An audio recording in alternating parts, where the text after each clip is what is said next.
Et la Grande Guerre, on en parle aussi avec vous, Estelle Collin, cette semaine. Et on mesure à quel point elle a bouleversé la vie de familles entières. Aujourd'hui, vous vous appuyez sur le témoignage que nous a envoyé Renata Arbulot, petite nièce de Félix. Oui, absolument. Et Félix n'a que 23 ans lorsqu'il rejoint le front avec son frère Joseph. Ils sont bien loin d'imaginer ce qui les attend. Les premiers assauts sont terribles. Félix est grièvement blessé dès le premier jour. Il est déclaré mort. Quelques jours après, le frère tombe lui aussi au combat en une semaine à peine. Les deux enfants chéris d'une même et seule famille sont donc décédés. Une messe est dite pour les deux frères dans la petite église de Saint-Julien-Chapteuil près du Puy. Et alors, que se passe-t-il ?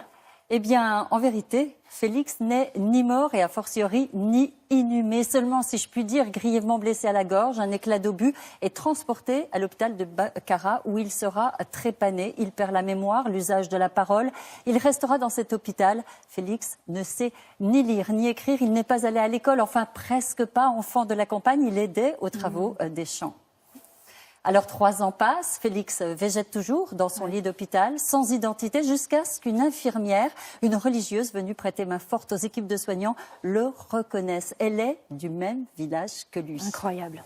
C'est alors que lui vient une idée à cette infirmière. Oui. Elle va lui montrer des photos, jour après jour, des cartes postales, des images de Saint-Julien-Chapteuil, de ce qu'il a connu avant cette boucherie. Elle ira jusqu'à lui réapprendre à parler, enfin à prononcer quelques syllabes, assez pour se faire comprendre. Et alors, il va finir par pouvoir rentrer chez lui ?